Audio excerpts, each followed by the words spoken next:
Mic checks echo, I'm the sound of the brawl. Canvas creaks, flesh slaps, bodies rise and fall. Steel cage dreams, no escape. All pain, blood stains mixed with the sweat and the chain. Adrenaline surging my veins, spit fire. Crowd chants feeding my soul's desire. Turnbuckles tremble when my wrath collides. Glory's the belt and I'm taking the pride. Boom. The squared circle where legends collide. Boom. No mercy, just a wild ride. Boom. Like flash, fist clash, can't resist. Boom. The squared circle digest.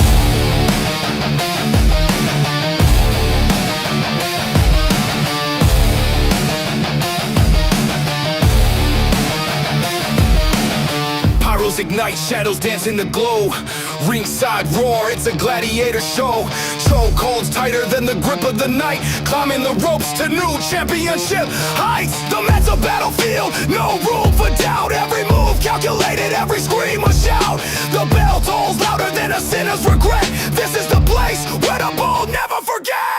Boom. The squared circle where legends collide. Boom. No mercy, just a wild ride. Boom. Like flash, fist clash, can't resist. Boom. The squared circle digest. Boom. The squared circle where legends collide. Boom. No mercy, just a wild ride. Boom. Like flash, fist clash, can't resist. Boom. The squared circle digest.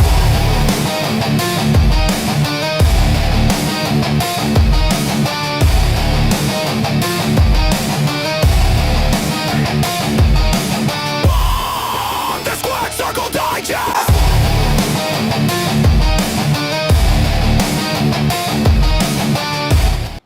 We are live. It is the Squared Circle Digest. I am Sean Stanley, the great Frankie Fresco, along as well. Frankie, how are we doing today, sir?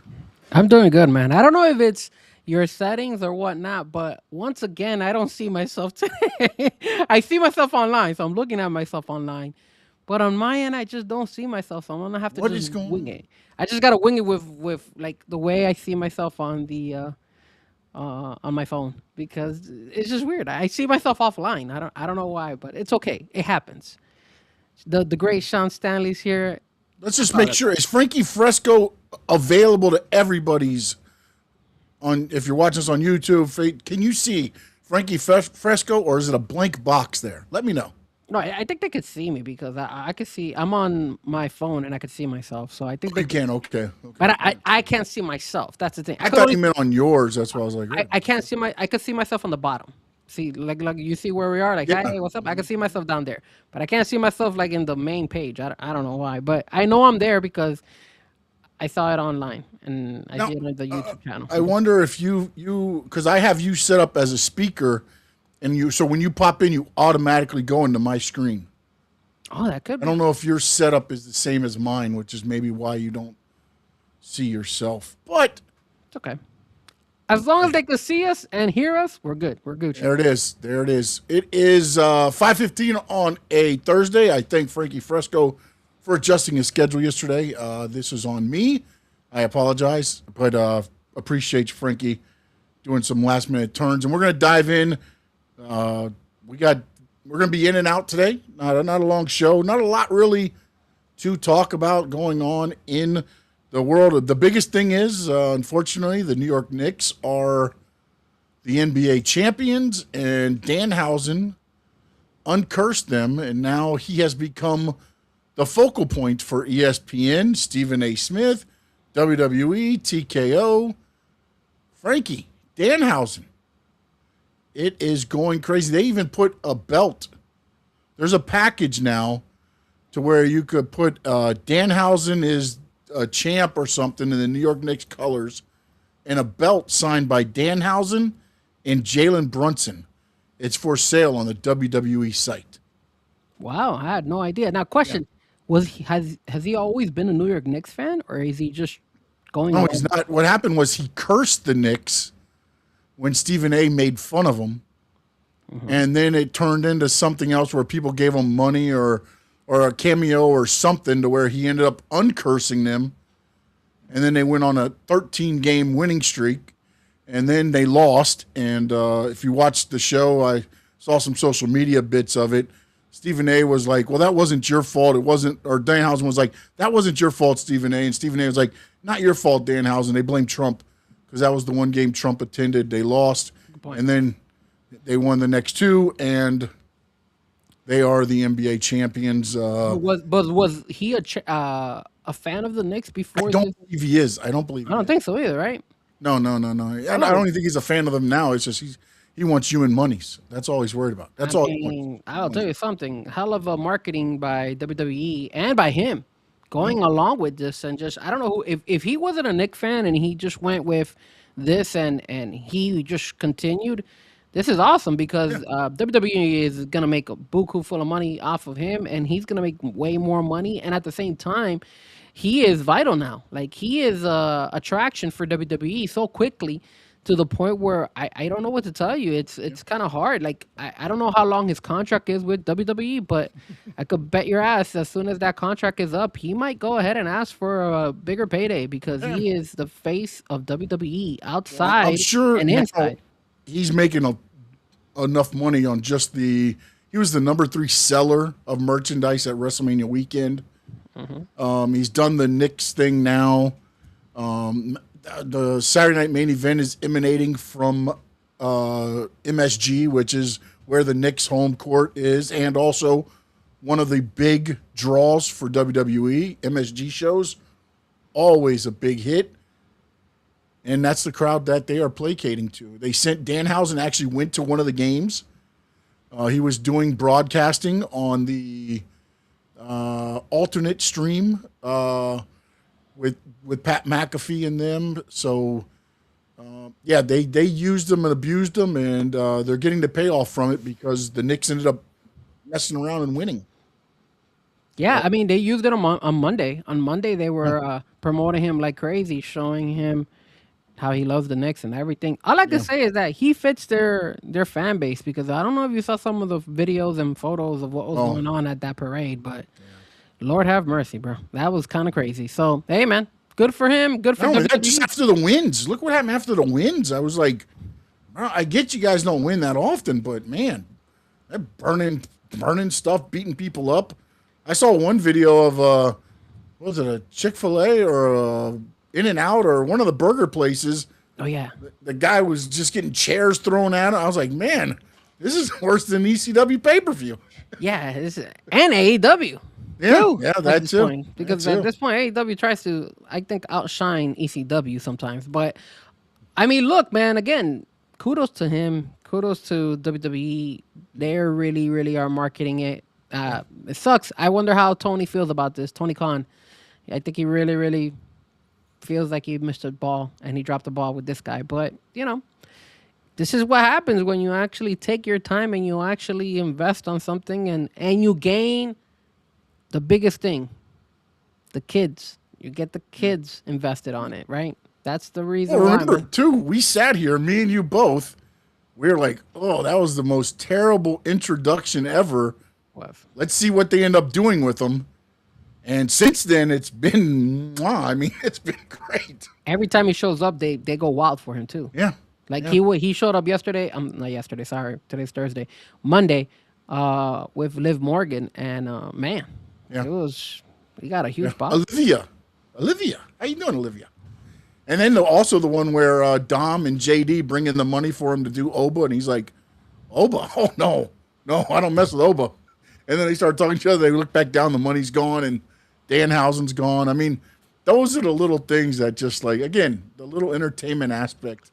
And you want to know that something, man? Throws it a little bit. You want to know what's sad about this, though, guys?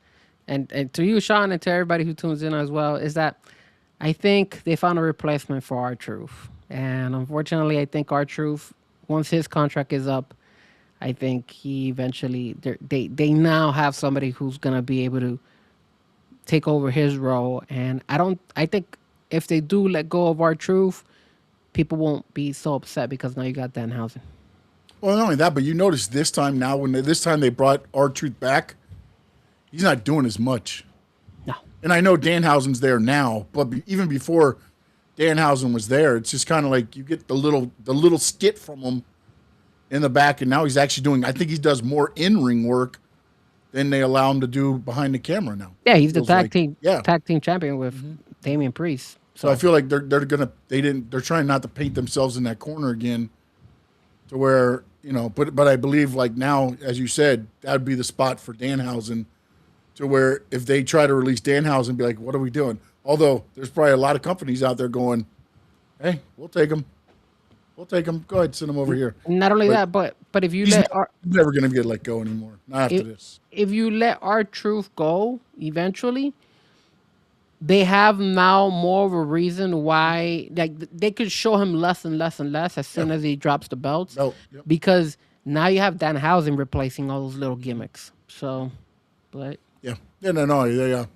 I feel like, out of sight, out of mind is kind of what they're doing with Truth right now. 100%. In a way. Like you'll bring him on, he'll do his little skit thing, and then they wrestle, and that's all you see. Another something else that's happened on SmackDown, Rhea Ripley's got a knee injury, apparently. We'll see how bad it is. Apparently, I don't know if this is a fluid happening thing to where it happened, and now they're trying to figure out how long she's going to be out. I guess we'll get a decision probably by SmackDown Friday night. If she has to drop the belt, I'm guessing it's a pretty serious knee injury. If they let her keep it and do things just to keep her there, we'll know it's not as serious or what they feel there. But it's going to change a lot. As a matter of fact, on the Night of Champions poster now, they've removed Rhea and put Tiffany Stratton there. they did. Actually, I was just reading that. Apparently, Ringside News had mentioned that Yep. it was Cody, her, who else was it? It was Cody, her, Liv Morgan, and Trick Williams, and now she's gone. And Tiffany's there. Yep. And now Tiffany's there. So I don't know, man. But let me ask you this. If she's seriously hurt, who do you put the belt on now for SmackDown? Because you can't give it to Liv. Liv is in Monday night. So, and you can't give it to Tiffany unless you want to make her a double champion. You know what I would do? Who is right now? It's Io Sky's in the finals. Who's wrestling SmackDown this week for the other finals of Queen of the Ring? I know Liv Morgan is in one of them, isn't she? Yeah, I believe it is Liv and who? Let me see. Let me try Googling it and see if I can see what's going on. Here we go.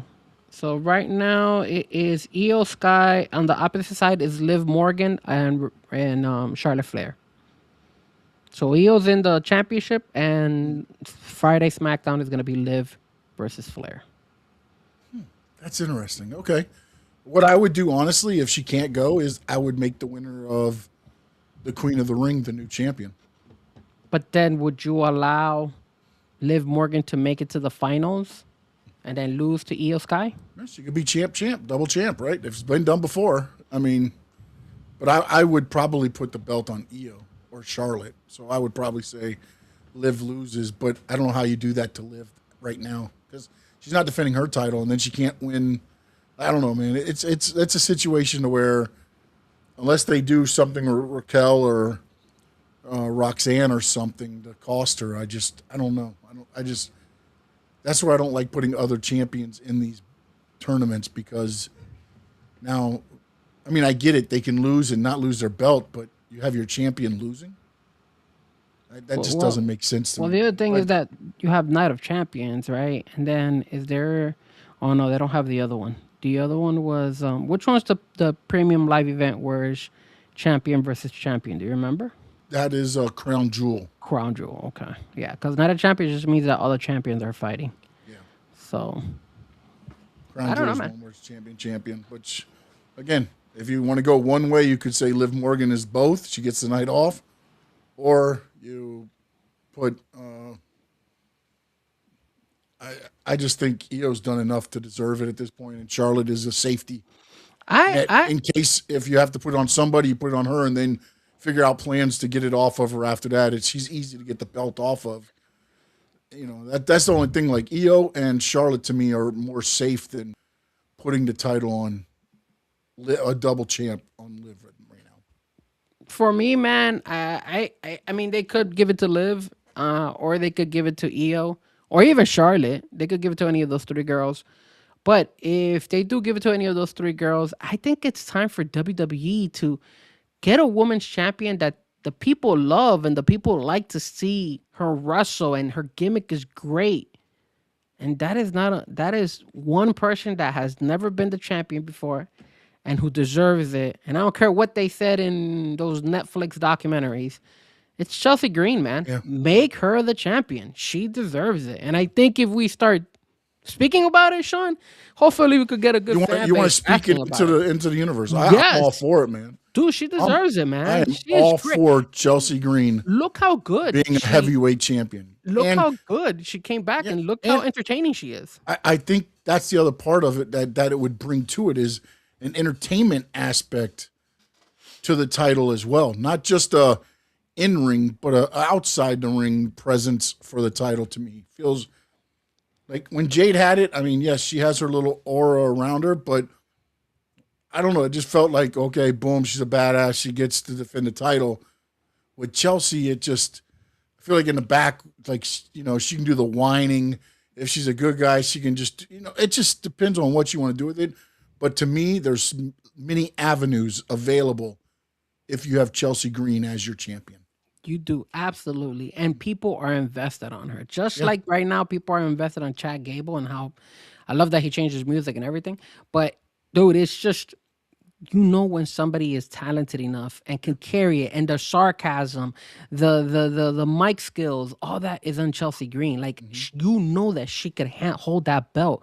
I just don't know why they don't give it to her. So yeah, man, I am vouching, and I hope she gets it. I hope if Rhea Ripley does get her, is hurt, and to the extent where she has to be out for some time, obviously you could give it to Io, Liv, or Charlotte, and then let Chelsea go for it. Yeah, man. yeah. Again, I think you can transition the title off of Charlotte and Io easier than transitioning the belt off of two belts Morgan would it be at that point. Yeah. Speaking of King, Queen of the Ring, Night of Champions, Obafemi is off to the finals after destroying both male members of the Judgment Day.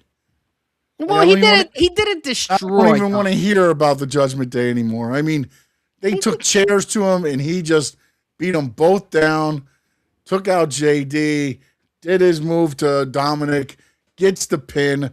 Obafemi, dumb move by WWE, is on his way to the King of the Ring finals. Wait, hold on. He didn't dominate Dom. You know, Dom gave him a nice little low blow. He did the 619 on him. He did his frog splash on him, and Oba kicked out. And then they tried to go after him, and then eventually he kicked everybody's ass. But it wasn't like complete dominance. Why not? I like the fact that they gave Dominic a little bit of a spotlight there for a quick minute, because you don't know. Maybe this could be a future fight in the future. You know, it could be a headliner. You know. Yeah, Could definitely. be. Like, if you really do have Dom and you push him further, and Oba is a monster of a beast, hey man, why not? You could do it like that. But here's the question now. He ended up Monday Night Raw by talking and taking shots at On Brock out Lesnar. Lesnar, yeah. So my question to you is, sir, are we gonna get Brock Lesnar costing Obafemi the King of the Ring here? What's funny is I wanted to put this as part of it because that's why I put he's going to face Jey Uso or Javon Evans. My question to you was, how do you book this? I mean, How would you book it going forward? Because, and this is where, go ahead, tell me your thing, Frankie, and then I'll give you an idea of what I had in thought. Well, here's the thing about Jay and Javon. Jay is more established. So I think Jay can honestly take an L because he's taken more L's, and they've already pushed him quite a few times as well. So that, you know, he's won the Royal Rumble before and all that stuff. So I think he could definitely take another L. That's why it would make sense for me if they want Obafemi to win it, that Jay is the winner. Now, if you go and you give the victory to Javon, that is a little bit confusing, because are you going to have Brock cost Oba and then Javon win the King of the Ring? Because then now you're pushing Javon to another level. I don't think Javon is ready for it, to be honest with you. I think Javon is very talented. I think he's going to be very good. I still think he needs to gain a little bit more weight. I still think he has his moments where he messes up. Obviously, on Monday night, it was pretty good. I love the fact that he got speared by Braun Breaker. I thought that was cool. But at the end of the day, I don't know, man. I don't. I am a little bit confused. And if you need, if Oba's gonna get, if he's gonna lose because of Brock Lesnar getting interfered, I'd rather see Jay win it. That way, Jay gets a shot again because I think Jay is in that role right now where he's able to challenge. I think Javon is too soon if that was to happen. Now, no interference, Oba wins. That's a completely different story. So here's my take on this. I think LA Knight gets involved somehow and costs Jey Uso at SmackDown. So I think Javon Evans is going to, because I think LA Knight will set up a match. Not sure who his partners are going to be, but I think you're going to get somehow LA Knight and the Usos, Roman, or the Usos and Jacob Fatu against, LA Knight and maybe two others. I don't even know. Maybe Solo and Tala. I don't know how the hell they're going to play it out at Night of Champions with Roman kind of in the corner, or they throw Roman in the match. Whatever. I think Oba beats Javon Evans at King of the Ring. And I think he challenges Roman Reigns for SummerSlam. Night 1. And I think Brock Lesnar costs Oba Femi the title on night 1. Oba Femi retires Brock Lesnar on night 2. That's not bad. That's not bad. You could definitely do that. And then you kind of put everything into a neat little bow. But, again, if you remember at the beginning, Roman told Jay, go win the belt. They could also, looking at the way the story's been going, it would not, to do that and then have Brock come out and cost Oba. But if I was doing it, I think I would set up the night 1, night 2 that way. Do you think Oba Femi deserves to fight both night 1 and night 2? The way they're pushing him, yeah. I mean, the way he's got the rocket attached to him right now, especially if it's got the meaning of Brock, he hits Roman with the power bomb, goes, and then Brock hits the ring, and that was my belt, and you cost me. And they run it back, and then he beats him and retires him the next night. I could go with that end of it. Again, the second night 2, that not the main event. Doesn't have to be the main event, but the match gets on the card, and Brock gets his retirement at the thing, and then you have Oba getting cost the title, so you've crossed that bridge to where now you don't have to put the title on him yet. Then he can eliminate Brock, retire him if that's what the whole thing is. Some people say that's why, Brock came back because he wanted to do it in his hometown. We'll see. Don't know necessarily if that's 100% true. Mm-hmm. But that'll also check that box. And then you can move on and try to get Oba matched up there somewhere and then ultimately, get back to the championship hunt again because technically he was 3 count away from winning the belt, or however you want to do it. That's just, again, me looking at it because I just don't know where you write yourself in this. And if you're going to use Night of Champions to be the thing where now you only get 1 match out of it, whereas this way you get 2 matches for SummerSlam out of it, to me, 2 high-profile matches. I know the Oba Brock isn't there, but I feel like they're pushing it so hard. Like they got to do something more than just being like, okay, Brock costs Oba the King of the Ring, and then what? So now, and here's where I'll go with this. If Brock costs Oba the match, and if that is the case, Jay, you're right, Jay wins. They're not putting Javon Evans in a championship match. So now at SummerSlam, you're going to look at Jay versus probably Cody. Roman versus, they do Seth at that point.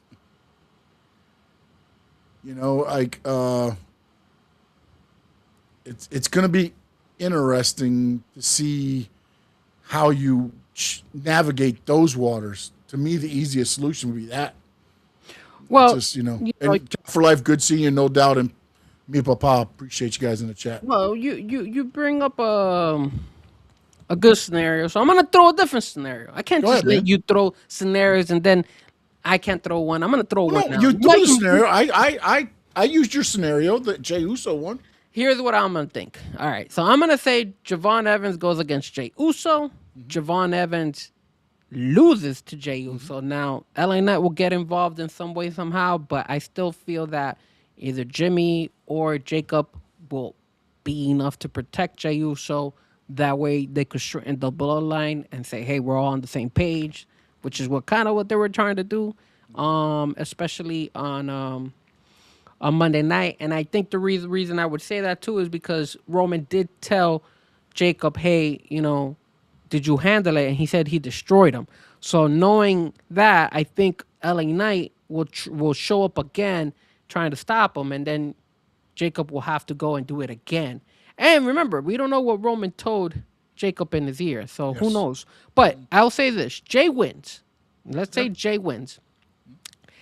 And there's another match out there, sir. There's another match that we got to look at. And that's the match between Cody Rhodes and Gunther with special guest referee Sami Zayn.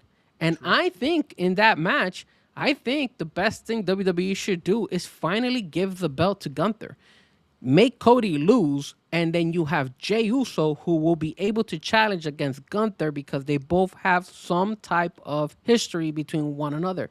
And you would have something available for Jey Uso versus Gunther at SummerSlam for the belt. Now, obviously, Jay would win over Obafemi, and it would be because of obviously Goldberg, because of Brock Lesnar coming in and obviously defeating him, and then you set up that match, Brock Lesnar versus Obafemi at SummerSlam. The reason I say it like that is because I do not see Obafemi fighting twice at SummerSlam. I just don't see it. I don't think he's not that type of wrestler that you want to see him twice. I think you only would want to see him once. He's that freak of nature. You don't want the freak of nature to show up both night one and night two. You only need him for one night. So best way to do it is selling him and selling it on night two, and then you have Brock versus Obafemi, and then he can retire him if that's what Brock wants, of course. Yeah. And here's my only problem with your scenario. Gunther versus Jey Uso again? Yes. But now you have the turn of the century, sir. And this is where we listen to what Roman told Jacob Fatu.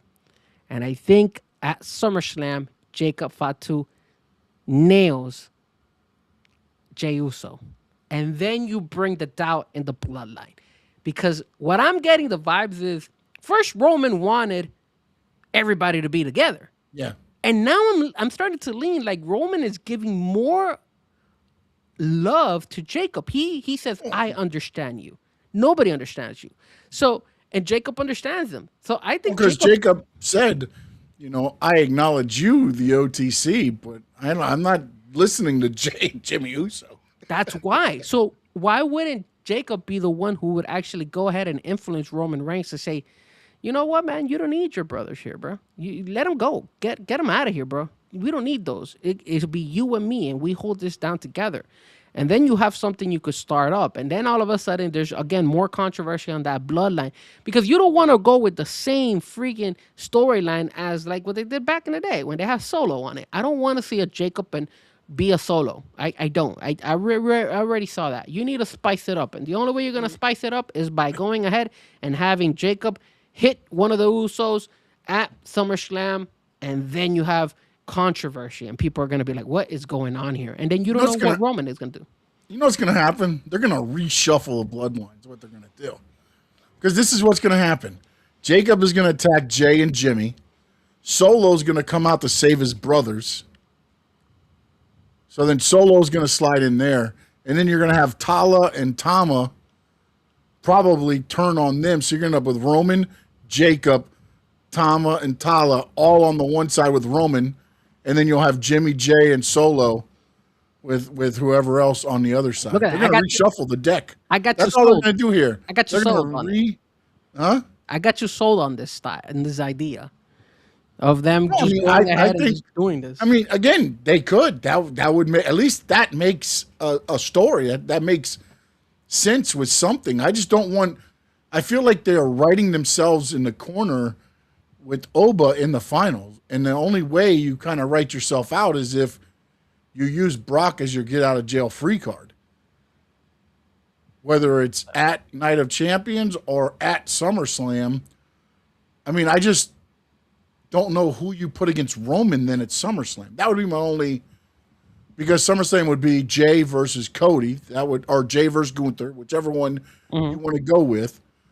And then who challenges Roman, and then you have Oba and Brock the third for Night match 3 Okay. on night 2. But so where does the whole The Roman is the question mark because right now there's nobody out there who kind of wants to challenge him unless it would be Seth would be my option, but why wouldn't the Vision cheat Seth? You know what I'm saying? Like, why would the Vision let Seth get to that point at this point of their whole thing? Like, maybe you put LA Knight. Maybe LA Knight goes. I mean, he did say a couple things about Roman this past Yeah, Monday, no, saying, "Yo, yeah, you I guys mean, are all obeying him." you could slide that in there somewhere. And again, you could have something down the line to where maybe Jimmy gets beat by LA Knight, and that's how LA Knight gets the match, and Roman holds Jimmy responsible. Jacob, being his henchman, takes him out that way. The funny thing is that do you really want to put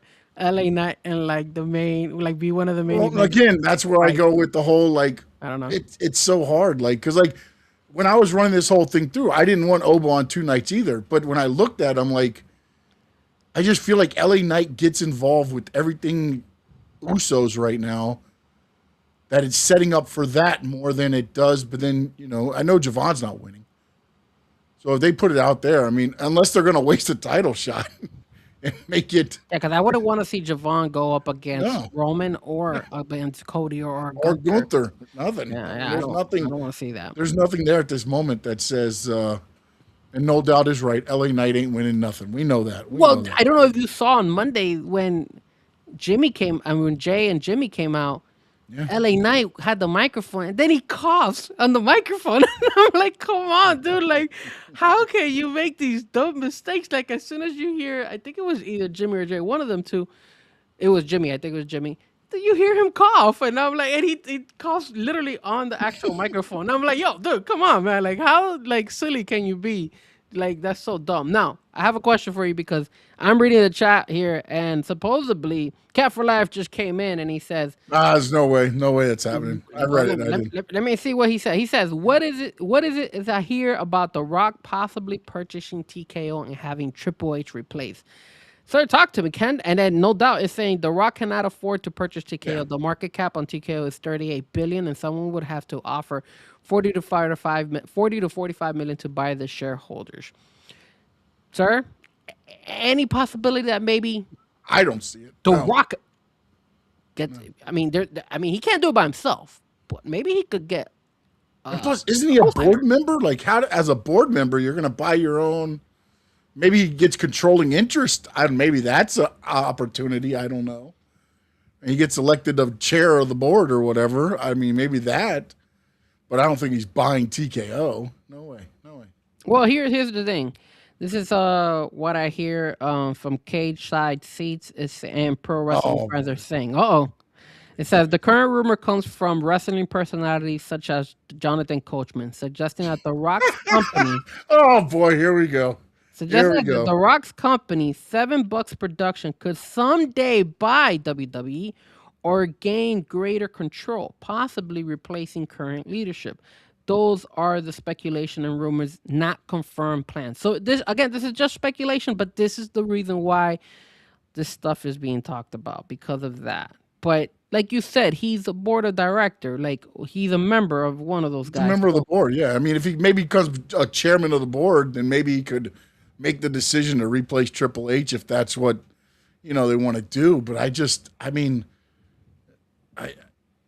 The problem now is that I think it owns a lot, bro. They own the UFC. They own a lot of stuff. Like PBR, they P- own the boxing now, the Zuffa IMG. boxing. Yeah, Yeah. yeah. I mean, You have to be now able to run all could that they stuff. sell WWE? Possibly, but that right now is what's keeping them afloat. Yeah, yeah. I mean, That's that's why WWE's getting cuts done to them so they can be more profitable because they got to make up for the crap that is not getting profits. $60 million loss at the White House. Stuff yeah. like that, man. Look at that. You come up with let the UFC splurge money and not be Yeah. profitable, but we gotta make it up on the WWE side. It just makes no sense. We're going to have to double up those prices the next PLE to cover the Makes White House UFC fights. that's insane.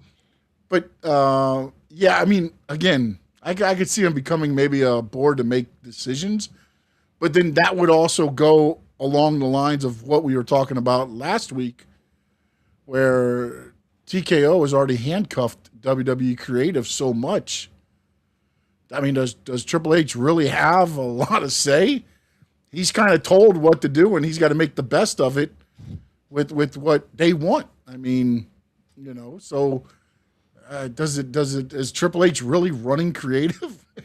I don't think so. I think he's told, this is what we want to happen. You figure out the way to get us there. Yeah, I agree. And that's trying to do the best with what they have. And, so we'll figure out there. The one thing I want to ask you, and we kind of already talked about it a little bit, Roman Reigns, the character reverting back kind of to the old tribal chief with him and Jacob, really, him sending him to attack and different things like that. Do you like this more than the goody two shoes Roman? Well, here's the thing. If you're gonna give me back the original tribal chief with the enforcer as Jacob, I already saw that. I already saw that with Solo.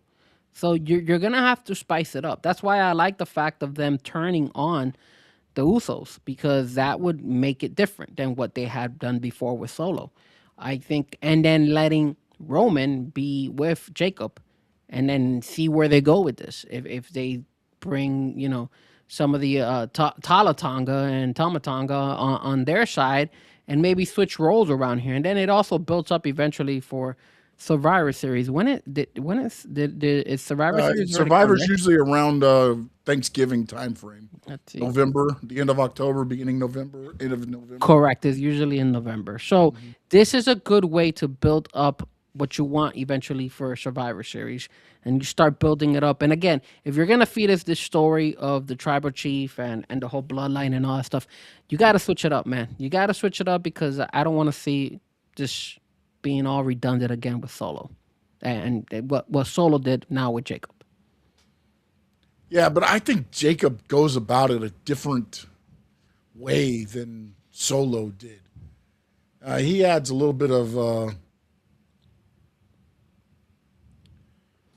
craziness to it in a way. Like you don't know, think you know, but you don't know until he does it. I mean, I didn't watch Raw this week, so did they attack the comedian on air, or is that after the show? They attacked them on air. So they were walking down. So obviously what happened at the beginning was Roman come out and Jimmy and Jay were mentioning, saying, hey, we're supposed to be all a team, but this guy is not, he's not rolling with us. And then that's when Jacob said, hey, I only acknowledge the tribal chief and not you guys. So then there was some hostility there. And obviously he raises his hand up to show he acknowledges him. And then Jimmy comes along and Jay is the last one to do it. Then all of a sudden, as they're walking out, Roman Reigns puts the one like a different version of Olafala on him. So then as he's walking out, that's when you have the comedian guy go and like he's patting him in the back, he's in the front row, and then all of a sudden he touched the Olafala a little bit, and then that's when Jacob snaps. And he just starts kicking his ass. He takes him into the ring and just destroys him in the ring. And then all of a sudden, towards the end, when he's already beating him up, Roman tells him, do it again.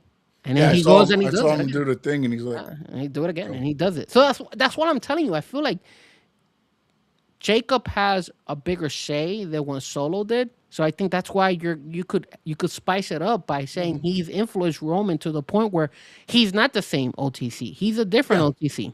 Well, he's got even bigger aspirations at OTC because now he has the killer behind him, and the killer's leading him, basically. Filling his head with things like you're saying. Like it gives him a little bit more security, I guess, knowing that Jacob's going to protect him.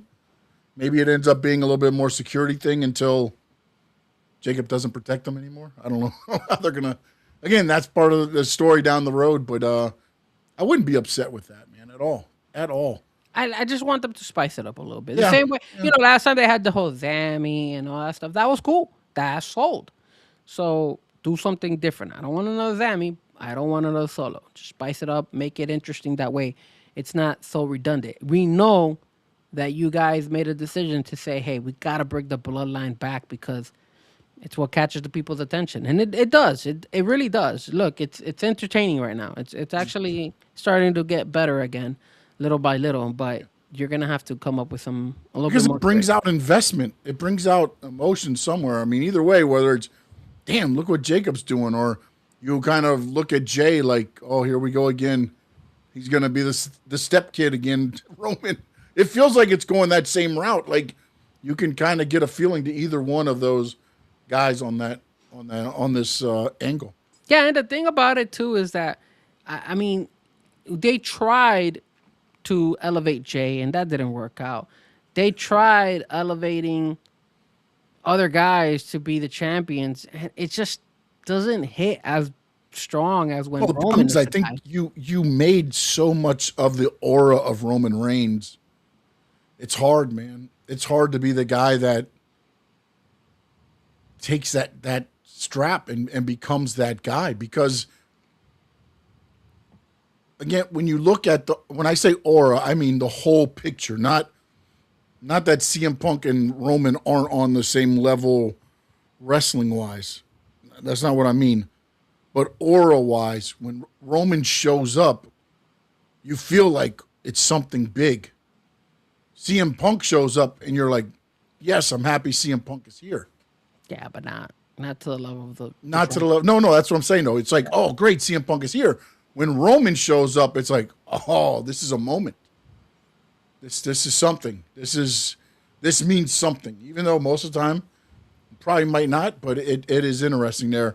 Frank, you want to jump over to TNA right now, real quick, before we jump over to your favorite part of the show? Just a couple changes, housekeeping things for TNA.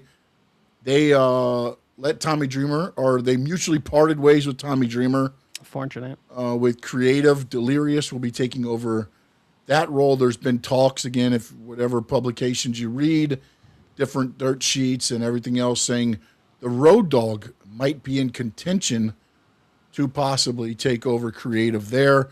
We'll see. Again, a lot of people are going back to the whole thing like, oh, this is a WWE thing. WWE, NXT, has not really been involved with TNA in quite a while. So I don't know that it's that necessarily. And maybe that's what is hurting TNA, because now they're having to do some cost cutting. And maybe some guys they kept around, or gals they kept around, they're not able to do right now with the contracts that they had with them. And they let Tessa Blanchard ask for her release and was let go. Macklin also, again, who they just brought back, is gone again. And so Frankie, TNA, not saying they're in trouble, but they're going through some changes over there as they start their AMC run. Well, here's a more controversy from our guys over there at Cage Side Seats. They're saying that Dreamer's exit comes during a period of significant change in TNA, with departures that have also included Tessa Blanchard, Sami Callihan, and some talent, including Nick Nemeth, have described the backstage atmosphere as a little weird following the recent changes. I don't know what to say about this. Like, Tommy Dreamer has been invested with TNA for a while, dude. 10 years. So yeah, there you go. Like, he's been invested. So and I also read that the Hardy Boys are doing everything in their power everything. And I don't know if it's true or not, but they were trying to get the New Day to come. I don't know if the New Day is already signed with AEW, but that's what I was reading. So I don't know if that's already like set in stone that they're going to AEW, but they're like pushing. There was articles saying that they're pushing for them. So I don't know where it is, but by you saying Tommy Dreamer obviously agreed to part ways with TNA, and now maybe Road Dogg is coming over there. I don't think Road Dogg has any ties to WWE. To be honest with you, I think he left because he was like upset with all the stuff that they were Well, making. I won't say he doesn't have ties to WWE. He hates TKO. I'll put Okay, it that way. exactly. So since he hates TKO, I highly doubted that if he makes his way to TNA and he gets that role as being in charge of creative, I don't think WWE will get involved. What I will say is, I think you're gonna get TNA to be better. I really feel that TNA needs this kind of shakeup, and sometimes change is not bad. Like they look kind of stagnant where they were. They had the whole AMC channel. They were doing really good and all that stuff. They have their regular live shows every weekly, but can you honestly say they're making some ground on AEW? And I don't feel they are. So, what better way than to bring in somebody that knows about creative stuff would be Road Dogg, and you bring him and watch, man. I think he's gonna elevate TNA. I think he's gonna come up with some great storylines for them. And now, there's no 100% sure that he's gonna be over there, but if he does, I think this would be a really, really good thing for TNA, and I think it will be good for the wrestling fans, and it will also open up people more interested in TNA to go over there. When I mean wrestlers, like for example, R-Truth. I wouldn't be surprised if R-Truth eventually lets go. I'm pretty sure R-Truth would consider going to TNA because he could reunite again with Road Dogg. So it's like it opens a lot of doors for TNA, and I think that's why you have to let go of Tommy Dreamer. If you really want to elevate the company, I don't think it was a bad decision that they parted ways. Yeah, I mean, sometimes, like you said, change is good. My only thing is, what is the current situation of TNA? That would be the only thing. If I'm Road Dogg, I'm saying, what am I working with here? Who else is unhappy? Who else is trying to leave? I don't want to take this job and then find out Nick Nemeth asked for his request. The Hardy Boys are trying to get, like you got to know what you're dealing with. And then maybe they don't let them guys go, but then you got people there under contract that don't want to be there, and then you're in the same boat. So I don't know what the current situation in TNA really is right now. Carlos Silva, I thought, looked like he had things kind of figured out in a way, and then now they've taken a little bit of a detour here. And the other interesting thing was Sami Callihan was a former wrestler. He retired. Thought he was getting the call to be the head of booking because they had currently, parted ways with Tommy Dreamer, and he found out he was being released. That's what I told him, that he was not being, kept there. And he's been running their merchandise and other areas as well since he stopped in the ring. So there's a lot of interesting things going on in TNA, and I don't know that all of them are good, but again, we'll play it by ear and we'll see how it goes. Do you think TNA is going for sale with all these moves? I feel like they're cutting. I feel like talent is getting a feeling that something is going to happen, because usually when you start getting this going, and the one thing that you said that that I didn't even think of is this: Road Dogg has no say with TKO, right? He doesn't like them. He's already said that a couple times. He said that's why he lost his smile. But he was, before he went to SmackDown, he was booking with Shawn Michaels in NXT. So I do wonder if he goes there, if it's not a opportunity to buy and then put another, because technically if AEW has the show, they have the TV rights, or not AEW, I'm sorry, TNA have the TV rights at AMC. So if WWE was to purchase them, they would also purchase that TV slot. Here's my thing. So then you could run two shows. You could run NXT, and then you can make a new name show for that show, and now you're running on Monday, Tuesday, Thursday, Friday as WWE. Well, I have a second question for you, a follow up question here. What makes you think it's only going to be WWE who has a shot in buying them? What about our boy Tony Khan? Would he consider buying TNA? I the only thing that I would say is TNA had a partnership with Tony Khan, and then they went and had the partnership with WWE. I don't know what the situation was there. Well, it But now looks with like Tony Khan outbid, maybe. I mean, I wouldn't put it past them. here's my thing. I don't think So I think TNA is unhappy with both of them. I don't think they're happy with AEW or WWE.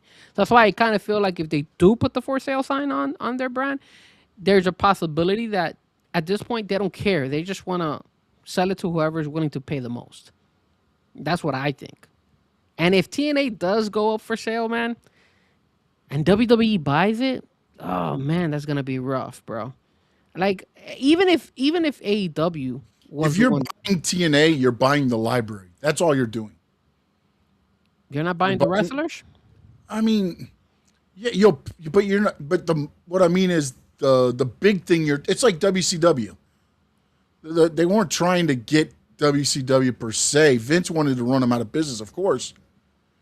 But the only reason he paid so much money was to get the library, so that you had all the old WCW, NWA events, the Starcades, the Ric Flairs, so you can add to your library of wrestling talent. Now TNA, Impact, you go back, that library is pretty expansive and has a lot of current WWE and former WWE involved in a lot of those shows.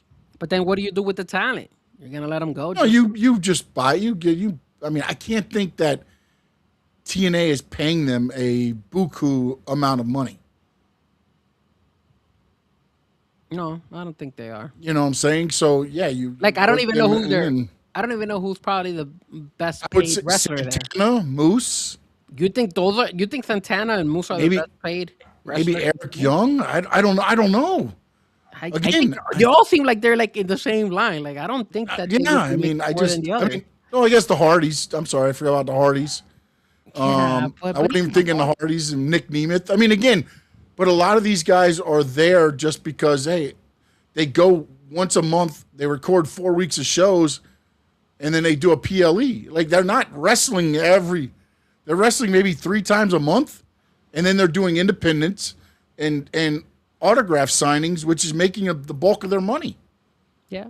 So they don't have to make a lot with TNA because TNA doesn't have an exclusive deal with them, probably. This is interesting. So Let me ask you one last thing. And this is outside of TNA. This is now heading more towards Tommy Dreamer.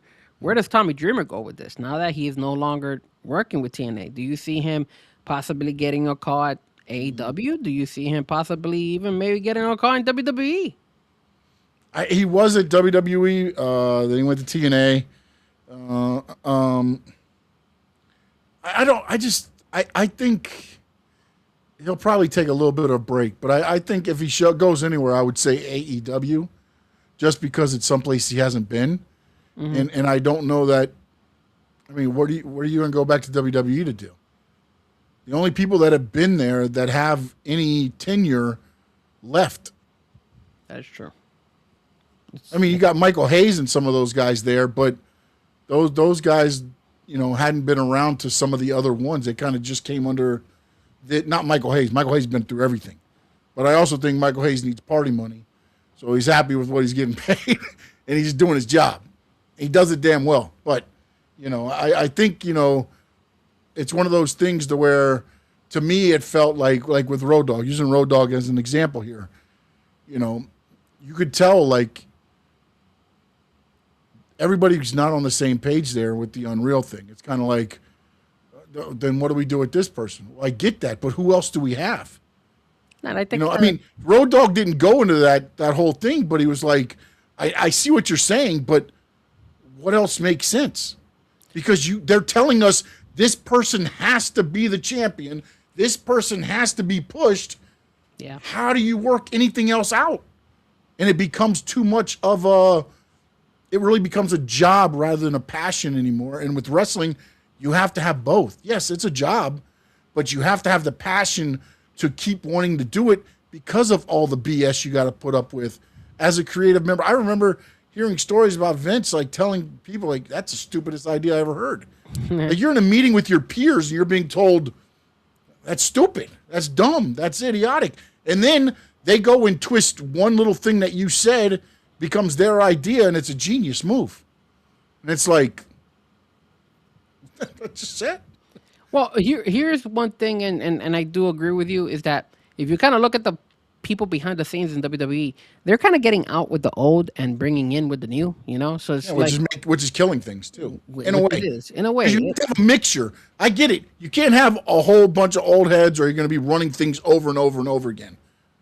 But in pro wrestling, there's only so much you can do because it is, how do I say it? It is live Broadway inside a ring in front of 20,000 people. You know what I'm saying? So, like, you can't get too crazy. Now, when COVID happened and you could do cinematic stuff, that changes the whole ball game. But when you have to do live stuff, you can't have all this crazy part for the entertainment part of it and then get into the ring and it doesn't match with what, you know, and that's where I think sometimes when we discussed here where, you know, some of the problems existed between WWE and rest in peace Bray Wyatt is that, yes, from a cinematic level, we could do whatever you want to do. The problem is once we get in front of 20,000 people and it's live, we can't, there's no, you know, we can't cut the cameras to do a sleight of hand to do, you know, to make it look. You can't be. Yeah, look at the Y6. Yeah, I mean that's the thing. It's like it's awesome until you got to get it inside the four corners, and nobody has figured out how to make that work anymore because you don't have the people thinking about it like the Undertaker. 100%. I think that's the last time we actually did see somebody take that character and make it like hey, like outside, like you could never imagine it seeing it live, and then he actually made it live, and you're like, damn, this is why the Undertaker is so iconic. But again, we'll see. I mean, look, man, if Tommy Dreamer goes to AEW, that would be interesting. I don't know if that would I mean, help he does the best and AEW. open stuff too. He might just be happy with that now for a while. Again, Could be. I just think, why are you going to go to somewhere where you know it's going to be miserable? At least if you go to AEW and you give it a try, it's fresh. It's something new. It's something. Yeah, I just think if you go back to WWE, it's like, oof. true. Unless you think you're the savior of it, I don't know. Maybe. Do you think Tony Khan would want to have Tommy Dreamer on AEW? Yeah, I think you would. I mean, we've seen sometimes the sickos. Think of him in ECW. It was Heyman and Dreamer were kind of the brains behind that. I mean, a lot of it was Heyman and stuff like that, but Dreamer was right there with them. So, and when you watch what Tony Khan's doing, it feels like he's trying to bring back some of that yeah, at times. he likes the old geezers too, bro. He has Dean Malenko. He brought Sabu before he passed away a couple times as well. Um, yeah, I think it would be a good fit. Probably at least try it out, see if it works. And I think maybe you do that and bring him in and make him the hardcore coordinator and do some hardcore ECW style matches every once in a while. I don't know how much more hardcore they could get, but yeah, I guess you could definitely do that. I don't want to see more syringes, multiple syringes going in the mouth. Yeah, no more syringes in the mouth and all that stuff. I mean, that is a little bit overboard. All right, man, let's talk about your baby. You brought up his name Columbia? a little bit. Oh, my bad. I thought you wanted to talk about Colombia and that 3-1 win last night. Yeah, go Colombia, baby. Doing it big in soccer. Shout out to my Colombians. I am. No doubt says I'm not a Yeah, I'm Ralph, sorry, I was reading it. Yeah, but I've never gone back to a previous employer. Yeah, yeah, that's a good point. That's a good point. yeah. That's very good. But look, I mean, there have been people. I mean, look at Malachi Black, Alistair Black. He went back. Yeah. He might be going back. Andrade El Idolo went back, came back to AEW. Yeah. He's doing a better run in AEW now. So Yeah, he definitely get better than his first run at AEW, I think. he too. is. He's definitely. It's definitely better. Let's talk a little bit. I'm going to go over the card for Forbidden Door, and Hard this man, weekend though, right? it does not feel like a Forbidden Door kind Wait. of card. But it isn't this weekend, right? No, it's next weekend. It's next weekend. Yeah. Okay. It's the same day as the NXT pay per view. Yes. Remember Correct. the 28th. It's TNA is at 3, 7 is NXT, and then 8 is Forbidden Door. Man. All right, Frankie Fresco. I'm going to go over the Forbidden Door pay per view. It's going to be Kenny Omega versus Zack Sabre Jr., which is Forbidden Door-esque there. The AEW Continental Championship, Jon Moxley will defend against Bandito.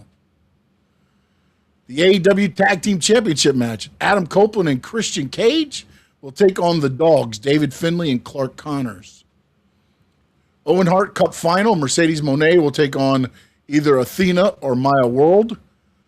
The Men's Owen Hart Cup Final, Will Ospreay takes on Swerve Strickland.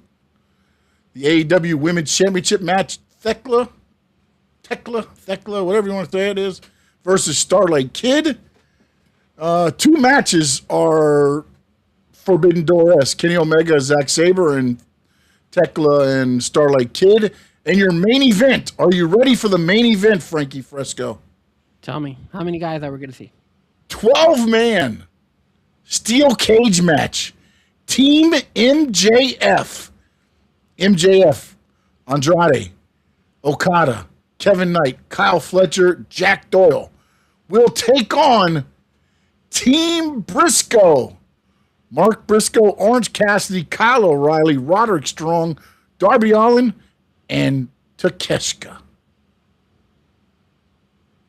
There is your card for Forbidden Door.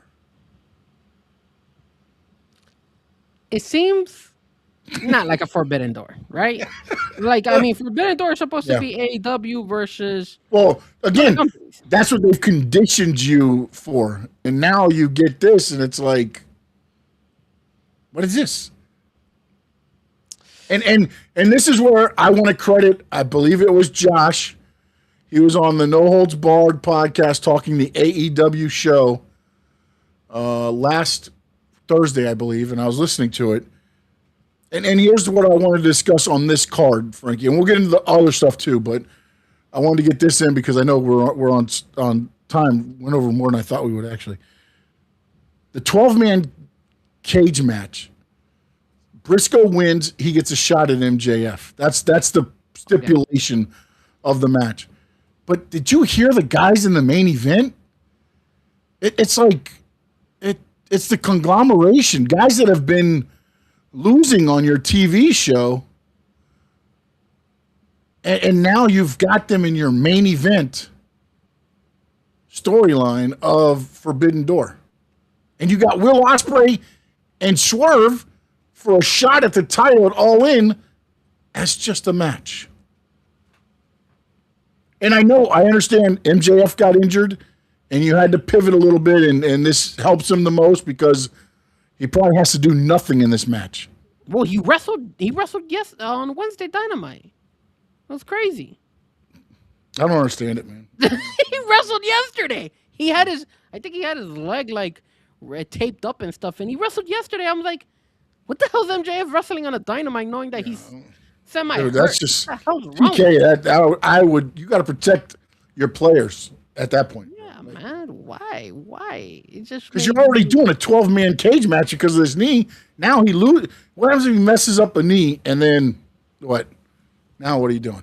You're going to be the Rhea Ripley situation in there. All right, so go ahead, give me your thoughts on that whole thing there, that situation there. And what Josh said was you're putting all these guys that are your jobbers and now you're moving them into a main event match, and it's true.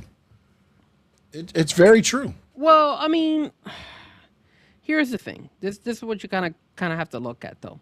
So on the MJF side, you have MJF, Kevin Knight, Kyle Fletcher, Jake Doyle, Andrade, and wait, one, two, three. Okada. Okada's the last one. Okay, that's what I was missing. So you got Okada and you got Takeshita on the opposite side. So that makes Jack Doyle is the only guy on that team I see taking the L.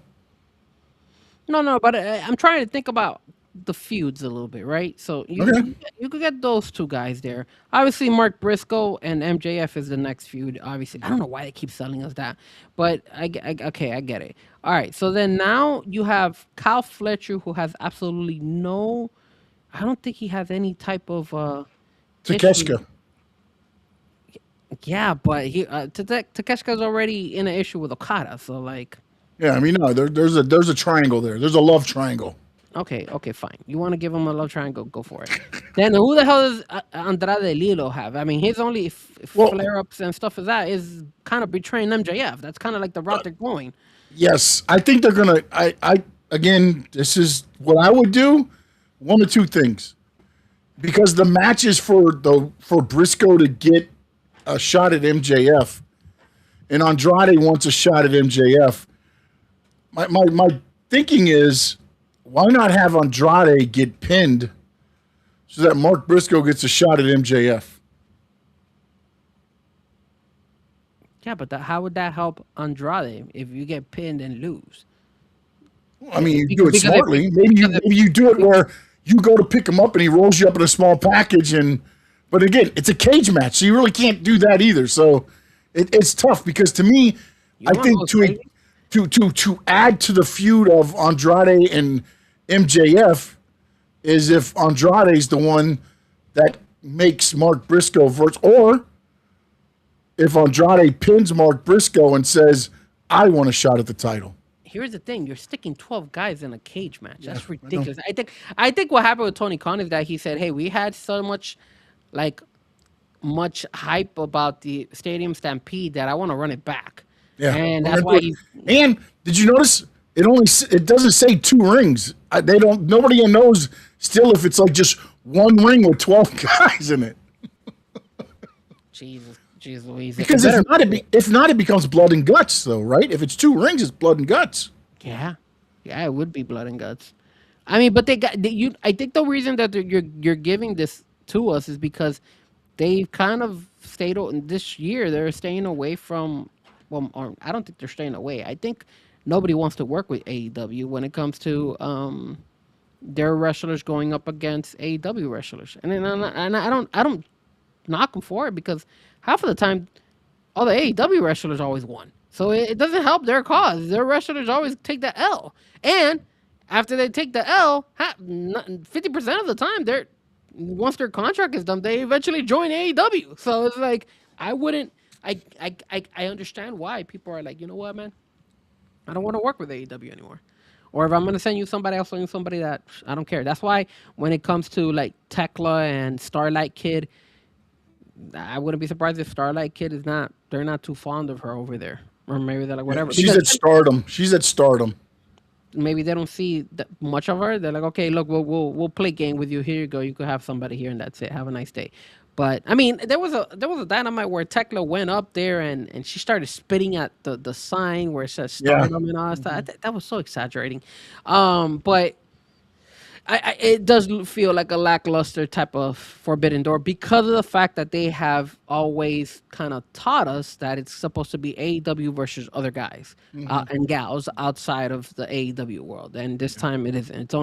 We only get who is it? Tekla and Starlight Kid, and then what's the other one? Kenny Omega and Zack Sabre Jr. I think Zack Sabre is still signed to New Japan, I believe.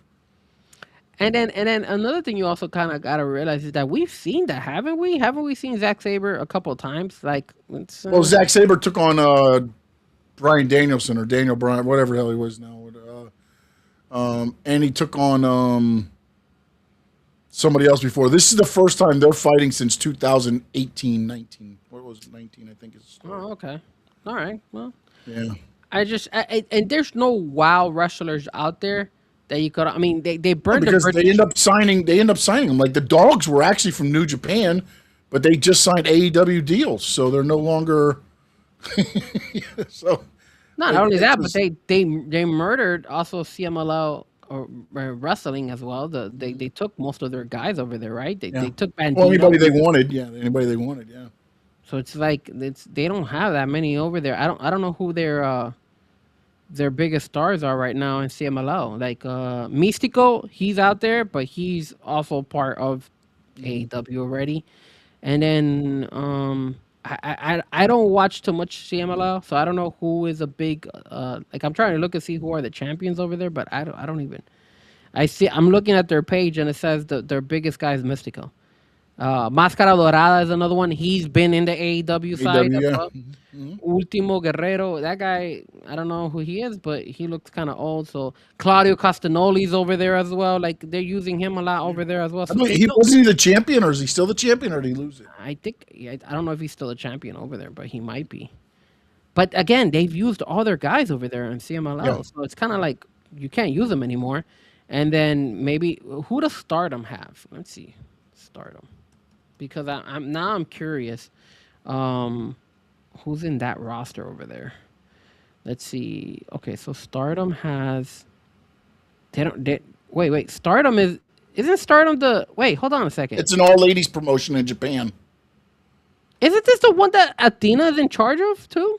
That she has some type of relationship with? Possibly now. I don't know. I have to look at that. If Athena has any ties to this, to Stardom. Let me see. Hold on a second. Former WWE and current Ring of Honor Women's World Champion Athena has established a massive crossover presence with the Japanese promotion Stardom. Her highly physical American ring style lead. No, she doesn't. She's just wrestled over there. That's all it is. Okay. All right. I wasn't too sure. I mean, again, it just seems kind of lackluster for Forbidden Door. Like, Yeah. And by the way, it says I'm reading the update on the. So it says where the AEW Women's Champion is concerned, Tekla defends her title against Starlight Kid as part of the Toxic Spider's ongoing mission to bring down her former home promotion Stardom. Of course, these two have plenty of history from their time together in Stardom, where they shared the ring over 30 times, with their most recent singles match being September 2023. wow. So we get the 31st matchup in AEW Forbidden Door. Jesus. Who? And the next night, we're going to get, or actually Wednesday night, we're going to get Starlight Kid is all elite. I wouldn't be. It's surprised. coming. It's Yeah, coming. of course. That's probably going to be the case. Yeah. Who's out there? Who's another like big wrestling company that they could have reached out and done like some type of work with in Japan? Do you know? No. Because I'm trying to see. I'm trying to. Look. Japan. I think there's All Japan as well, but I don't know how big they are anymore. There's a company called Dragon Gate. Yeah, Dragon Gate was big. I don't know if they are anymore. I don't know. I'm just curious to see because. Let's see. There were some guys that did come from there. Actually, Tozawa was one of them that actually came from over there. But I don't know if they're still okay. Their main champion right now is Modoko Kikukov, something like that. That's what he's there. I mean, you got some wrestlers, but I don't think anybody knows who these guys are. So I don't think. But that I mean, If I'm still, not mistaken, I believe Dragon Gate is kind of like the feeder to New Japan and All Japan. Kind of like what Ring of Honor used to be when WWE and WCW were going. A lot of the people made their names in Ring of Honor, and then they'd move up to WWE, WCW, ECW, things like well, look, that. they got this guy. Their main champion is a guy named Moroka Kikuta, and he's only 26 years old. But that guy, again, I don't see why they couldn't do that. Like maybe see if they want to do some work with those guys and bring them over and build them up. That's how isn't that the way they found out about Stephanie Valkyrie? And that's how they eventually did Mercedes versus Stephanie. But I mean, look, man. At the end of the day, I, you're gonna get a good match. You're gonna get a good pay per view from AEW. It's just it's a little bit lackluster, and if they continue to give us matches where they don't have that rivalry anymore with like other, or at least they can't work cohesively with other wrestling companies, then they're probably gonna have to change that pay per view name and change for Forbidden Door and change it to a different name. Yeah. Just have something replace it because then you've already uh, trained us to always believe it's like AEW versus other wrestling, Yeah. other wrestlers from another Yeah. company. So you're gonna have to change that name. And Frankie Fresco, this gives me an idea. Go for Next week, we're doing the World Cup of Wrestling. it. You're Okay. going to take the World Cup teams, and you're going to put your wrestler that would represent each country. They have to be from that country. Yeah, that's a lot of work, but okay, I'll figure it out. I can do it. No, we'll both do it. We'll both put our list together, and we'll see. Because I guarantee I'll probably have older guys than you will. You'll have a lot of more current guys and stuff. So, I'm what gonna up, Tony? How you doing, sir? work some magic. You're giving me some homework here, but I'm down. I'm down. I'm We'll, down. we'll have fun with it, man. If there's probably some countries that we probably can't do, but yeah, it'd be good. I'm fun. down. I'm down. We could do it. Alright. You know, we could do it based on the groups because the groups will still be. They'll still be doing it next week. Yeah, yeah. Because the next week is the last week of group stage. So, Yep. So we could definitely do that. Yes. Yeah. And then we'll do the predictions on all three of the pay-per-views and PLEs. Yes. And so next week's card will be a pretty stacked card for us here Yeah. on the Squared Circle Digest. Frankie Fresco, let them know where they can get you, my man. You guys can find me on all social media platforms under Frankie Fresco or Fresco Music. And the other thing you could also do is don't forget to hit the like, don't forget to hit the subscribe on both of our channels, but also put the little ring bell, hit the little ring thing. That way it always informs you guys that we're online and that we're live because as you can tell, me and Sean like to take different days. Oh, yeah, man. and Yeah, we yeah. switch it up. It's more Sean than Frankie, but yeah. So Yeah. there's a better way for us. The only way you're gonna be able to not forget our show is just setting the reminders every time we go live. That's the best way you're gonna know that hey, we are live because maybe we'll do a show on a Monday, like or maybe we'll do one on a Friday. We just I don't know. feel like it. We just do it. Today we did a show on Friday on a Thursday at 5 in the afternoon. That's just us, you know. That's what we do. We're keeping everybody on their toes. Oh, one Keeping last everybody on their toes. One last thing, couple of things I want to announce as well. Colombia versus Portugal. That game is happening on June the 27th. Damn, Sean, very nice of you. Your boy Frankie Fresco will be DJing block party in Hollywood. So if you are in the Florida area, if you enjoy soccer and you want to come support and say what's up, the Hollywood Square area down by Hollywood, Florida. They're blocking the whole downtown, and your boy Frankie Fresco will be DJing, showing these guys how Colombians do it. So I will be DJing that event. I didn't get tickets to go see Colombia versus Portugal because I am not a baller, but I will be DJing.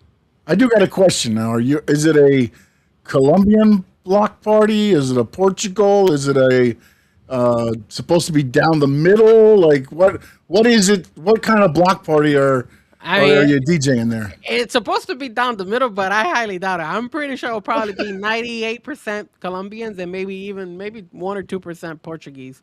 But yeah, it's almost. Look, you're gonna have Colombia scores a bumping song and Portugal scores and it's gonna be like some crappy song. Well, here's the thing. I'm DJing after the game is over. So Okay. So we're DJing. I'm DJing from 10 o'clock at night till 1 o'clock in the morning. Okay, so we'll get to watch the game with you there. Yes.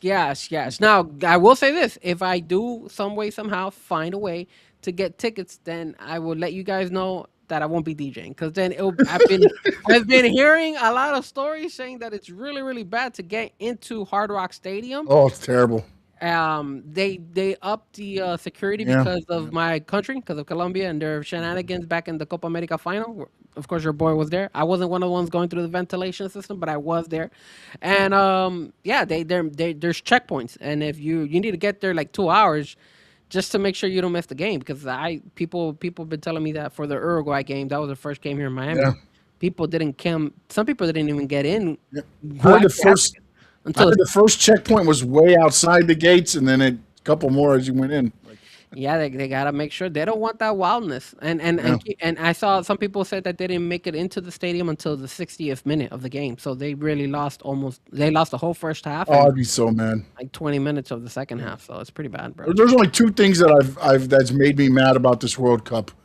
Hearing that story right there is one of them, but the other one is where people, I guess, have bought tickets from people or on like StubHub or some of the other ticket things, and when they get there, the tickets aren't good.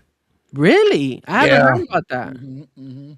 Oh, damn, that sucks. Yep. Yep. I will say this. It is very, very difficult to buy tickets, but shout out to all the Europeans and everybody. I guess there's supposed to be a FIFA ticket thing that everybody's supposed to go to, but people still go to StubHub or whatever. But apparently, there was a FIFA thing where you can get reticketed or something. Yes, so like for example, I'm trying to resell my tickets for the third place. I don't think I'm gonna be able to resell them. I'm gonna have to go in and actually go to the game, which is fine. I don't mind. Oh, damn it! I don't mind. I don't mind. I'll probably take my mom or my brother or my dad, one of them. I don't think I'll take my dad because my dad is just. I took him to the Copa America final, so if I'm gonna switch it up, I'll definitely take my mom. My mom would have to go, and I don't think my mom has been to a World Cup game ever, so it will be cool. I think I might just take her or my brother, one of the two. But long story short, the Europeans, the Asians, and all that stuff. Have you been seeing it? It's been trending on social media that they're all loving. They thought living here in the United States sucks, and they thought that like by coming here that we were all like people who are always upset that we don't get along with people, that we're assholes and all this shit. And then they're like, whoa. These American people are actually fun. They're just like us, and they got some ridiculous food. Like people were talking about like the best thing they ever could have. They went to a freaking In-N-Out burger. They Yeah. went to what was it? They went and got damn it, some barbecue. Some people were saying they didn't know what ranch dressing is. They didn't know any of that stuff, and they're like, "What is this?" There was one part where you see the video of these two. They're like, I think they're from Norway or Holland, and they are using a fork and a knife to cut on the baby back ribs. And the guy literally gets up and says, "What the hell are you doing?" And he's like, "I need to stop you." And they're like freaking out. This is a big black guy. And then this guy's like, "You need to use your hands." And they're like, "Our hands?" And he's like, "Okay, you tell us, we'll do it." And they pick up the ribs with their hands and then they bite off the meat. And they're like, "Holy crap, this is like the most juiciest, softest meat we've ever we don't have this in our country. What the hell's going on here?" So that has been the coolest thing that they have literally there's such a bad image of America Yeah. outside of the United States that they're realizing that we're not such assholes. We're really cool people. We really do. It's just unfortunate that we have some politicians that don't help our cause, but Yeah. the people here in the United States are really cool, man. Like we're not assholes. We all love the sport, man. That's what we're here for. We're here to enjoy. And you saw like what was it? Scotland and the Japanese fans putting us to shame. They clean up their whole area Oh, those in Japanese, the stands before they leave. Like, those Japanese are legit, Man. bro. They clean up all the just, time. man, they're great. And They just- the people from Norway, you know the electrical escalators, they're all sitting down. doing the road thing. Yeah, yeah. I saw that. It's awesome, dude. I saw. Yeah, yeah. And I don't know if you're a fan of Barstool Sports, but Dave Portnoy, he's been complaining to all the Americans on his social media saying that how is it possible that England, that the Japanese, that all these people have really legit fighting songs for their teams, and the United States has like the wackest freaking songs that like nobody can like cheer for. Like, come on, man, he's telling all the Americans, come up with some better new songs out there to represent the United States. Because hey, man, I'm not gonna lie to you, Sean, there was a lot of fans rooting for the United States. I think the United States have, the United States can ride this momentum. Yeah. Hopefully Christian Pulisic gets healthier. Yeah. 50-50, he won't play tomorrow. But they could do the USA can make some noise if you got people rooting and backing you up. Hey man, anything's possible. Yeah, the Scots drank all the fucking beer. I saw that. They needed to order more freaking beer, bro, because they didn't have enough. How are you not prepared for Scots in Get Boston? ready because Scotland is playing Brazil, I believe, here in Miami. So those Scots are coming here to Miami as well. So ooh, if I had a business and I'm selling beer, oh man, I'll make sure I have a ton of their beer. Because if not, they're gonna be drinking. That Walmart over there better be stocked up too for Yeah, tailgating. the other the other guy was saying, what he said, "Oh my God, I've been to Walmart, but what is this Costco?" He was like, "What is this Costco? This is huge. And they serve by bulk. What is this? We don't do this in our countries." And bro, that's why they were like, "Yo, we really are enjoying the United States. Like, this is really fun. Like, we really enjoy the United States. Is not so bad after all. Even the New Yorkers, they didn't care. They were happy with the New Yorkers. It's crazy, man. Thank God for those New York cops. And I know I'm blabbering here, but that Brazil didn't win. Because if Brazil would have won against Morocco and then you had the Knicks win, oh my God, those Brazilians and those New Yorkers would have gone ham on the streets the same day. Oh my God, that would have been crazy. So good thing that they only tied, because that would have been bad for those cops over there. But tell them where they can find you, Sean. Yeah, no, they will. I will. But also, no doubt, he's a tagline expert now, and he's got one for Fresco Music. Fresco Music, where the beat is always bumping. Wait, did he get that from Adrian and Tony? That one guy that always likes to, like, he drops bars during their live stream. For the Squared Circle Digest, it's sorry, for Talking Racing Now, where the door is always open. he's on a roll. This no doubt guy is on a roll. Whoa, is he trying to be Nico Coleman? That's your brother, right? Who's Nico Coleman? That's your Coleman. It must be my brother, because he's usually unless he changed his name from his original name, DiTrapio. He's always been known as DiTrapio. Yeah, I know. That's why it threw me off. I'm like, that's gotta be all right. But we appreciate Nico and everybody in the chat. Hold on a minute. Let me say where I'm from, and then we'll do the roll call. Oh, sorry, Stanley Media House, where the door is always open. I'm sorry. I messed up. DiTrapio! There he is. Yeah, that seems to be my brother. What's up? Hey, threw me off there. Check me out on X at SS_Sports Talk. You can just get me at Stanley Media House. Everywhere else, the door is always open. And then you can check me out Stanley Media House Network on YouTube. We got Talking Racing Now on Sundays, South Florida Sports Unfiltered on Fridays, the Squared Circle Digest on Tuesday, Wednesday, or Thursday, whichever way we decide. Sometimes on Monday, too. We just pop up anywhere. Want to thank DiTrapio for being in, no doubt, of course. Tony was in as well. Oh, we got a good one here. Luna QAWM. Thank you very much for being in with us. And by the way, Impressive. AI viewers, check them out. What else we got here? Chat for Life was in as well. Yeah, Me Papa was in, and of course, always, no doubt. What are you laughing about? What happened? No, well, you said AI viewers, check it out. Yeah, because it says AI viewers stream. You're an idiot. Freaking guy. Hey, don't forget, check out Frankie Fresco, June 27th. Put it on your calendars. Hollywood. Is that at one of the circles, or where are you at? Where's the block party at? Do you know? Hollywood Square. So Is that a square? Is that one of the square? I'm sorry, I don't know. it's like the main street of Hollywood where all the clubs are. Oh, okay. Yeah, that's down there. Because I know there's Young Circle, there's Executive Circle, there's like the different circles. So I guess you're further down. If you want me to be technical with you, trying to see if I could pull it up here.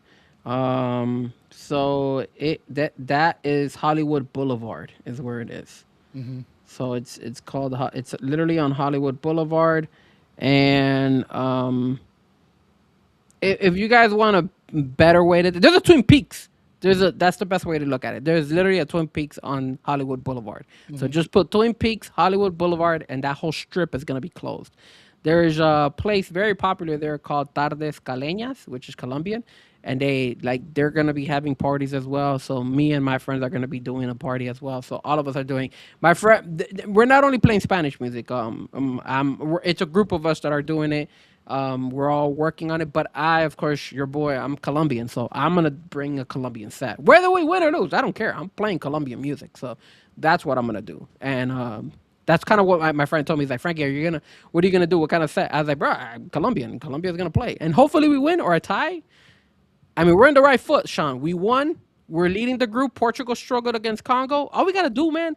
Look, man. If we beat Congo and we got 6 points, and let's say a miracle, Portugal ties with Uzbekistan or loses to Uzbekistan, we win the group. We don't even have to care about the third game. We just gotta chill and enjoy. So for us, it would just be like a plus if we even win even more. So that's the way I look at it. We don't have to.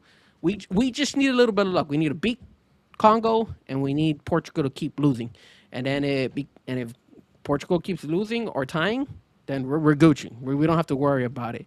I'm praying to God Uzbekistan some way somehow ties Portugal. Maybe Portugal is running into like they're stumbling. Nobody's expecting them to struggle, but whatever helps Colombia, we don't care. And USA, baby, let's go USA tomorrow as well. We got a hell of a game against Australia tomorrow, so screw those Australian people. We need a win. Mexico's about to play too. Mexico plays at 8 tonight. 8? Yeah, I think so. It's at 8.